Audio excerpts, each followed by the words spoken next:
आज नाही किती जेवण चांगला बनवू आपण बुटी सारखं जेवण.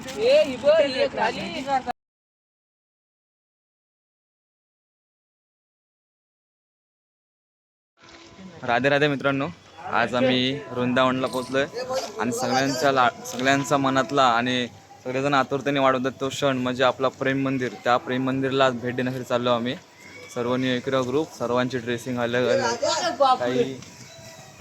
काही फोटोशूट चालू आहे, कोणाचं काय चालू आहे बघा तिकडे त्यांची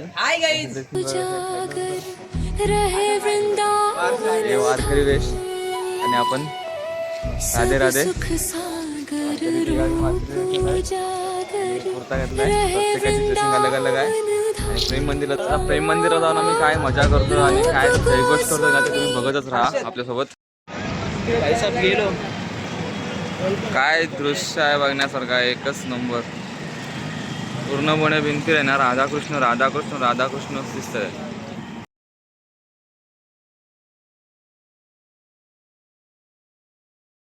मंदिरला आता आम्ही आहे ना प्रेम मंदिरला चाललोय आहे. तर तुम्हाला काय वाटतं की प्रेम मंदिर तुमचं काय होतं? नक्कीच बोलू शकतो. मला आग्र्याचा ताजमहल बघायचा पण होता, पण मी तर मला प्रेम मंदिर बघायची एवढी इच्छा होती की आता आम्ही काल संध्याकाळी आलेलो, मंदिर बंद होता आणि आता 8:30 वाजता मंदिर चालू झालं आहे.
पूर्ण झालेला आहे आता आमचा.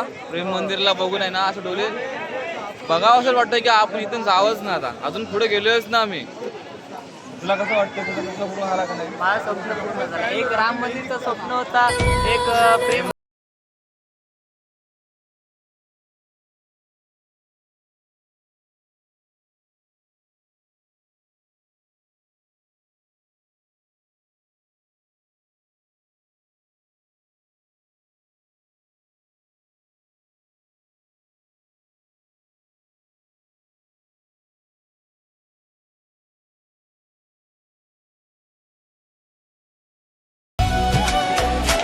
राधे राधे, हरे कृष्णा.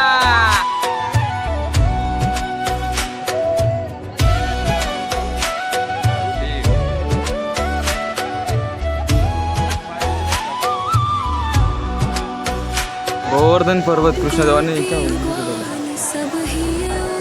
राधे राधे, जय श्री कृष्णा.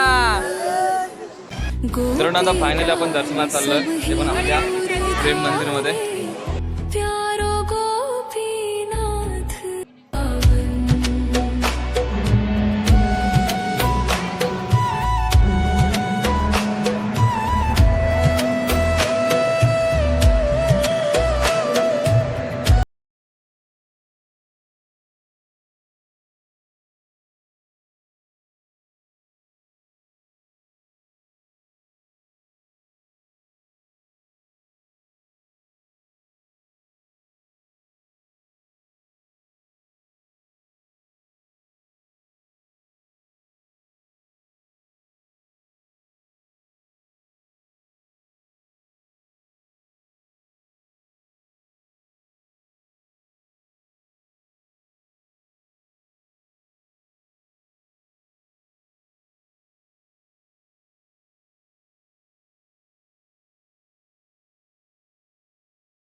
आता मेनू काय?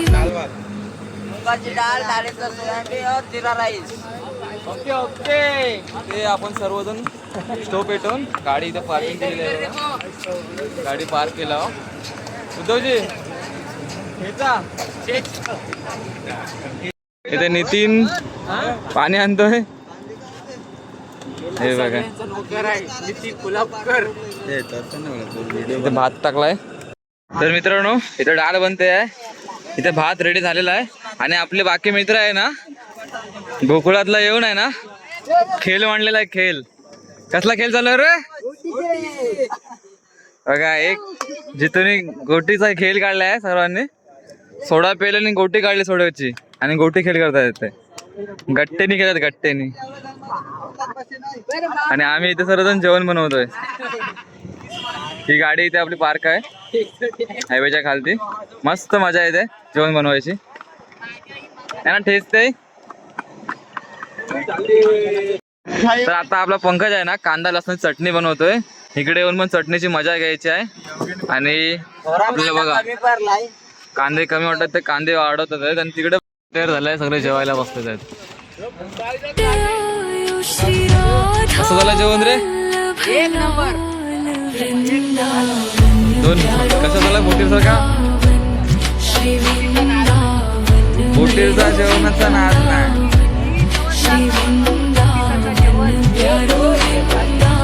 पाहू शकता श्रीकृष्ण जन्मभूमी. म्हणजेच आता आम्ही मथुरेला पोहोचलोय सर्व मित्र. बघा यांचा लुक बघा. हे बाकीचे येतात आहेत. चला हरे कृष्णा जय श्री कृष्णा. आता आपण पोहोचतोय श्रीकृष्ण जन्मभूमी.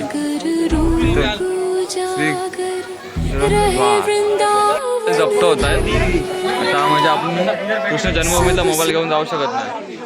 तर मोबाईल जप्त करू देतो. तर इथे तर आम्हाला खूप मस्त वाटलं आतमध्ये. आता आम्ही जन्मभूमी बघून चाललोय. हे बघा गोकुळात. तर जन्मभूमीतला काय ज्या अर्ध्या ते पाऊण तासात आमचा दर्शन पण झाला. आणि आता पुढे चाललोय गोकुळात. तिथे कृष्णदेवानी जन्म था कारागार जेल में। आप जो देख के आए होंगे अभी। उनके पिताजी रात को 12 बजे यमुना जी पार किया। यमुना जी पार किया गोकुल में नंद बाबा के घर में लेके आए छुपाने के लिए। आज भी लेकिन गोकुल में जो नंद बाबा का घर है आज भी लेकिन भगवान का समय का 5,500 वर्ष पुराना घर है। उस घर के अंदर में क्या लगा है 84 खंबे। कितने खंबे? 80 खंबे विश्वकर्मा देवता जी के, 4 खम्मा स्वयं ब्रह्मा जी के। आप लोग हम लोग गिनती करते हैं, कभी खम्मा घट जाता है या बढ़ जाता है, पर कभी गिनती में 84 पूरा नहीं आता। चमत्कार को क्या नमस्कार है। आप मथुरा, वृंदावन, गोवर्धन, बरसाना, आप कहीं पे जाना, हर एक मंदिर में आपको रंग प्रिंट सब मिलेगा। इस वाले नंद बाबा के घर में न तो रंग है न प्रिंट है। पूरा नंद बाबा का घर क्या है, धुएं से काला पड़ा हुआ है। धुएं से काला क्यों है कि नंद बाबा के पास में 9 लाख गाय था। कितना? 9 लाख गाय था नंद बाबा के पास में। यशोदा माता ने वो 9 लाख गाय का दूध गर्म किया था, क्या लकड़ी वगैरह से। पूरा महल धुएं से क्या हो गया था, काला पड़ गया था। आज भी लेकिन काला पड़ा है भगवान का समय का। बोलो कृष्ण कन्हैया लाल की जय। लेकिन आपको जो 84 खम्मा वो 84 तरीके का है, एक जैसा खम्मा कोई नहीं है। तीसरा बात, पूरा खम्मा क्या है, चिकना पड़ा हुआ है। जो कहते हैं कि गली गली में शोर है और कान माखन चोर है। भगवान ने गोपियों की मट्टी को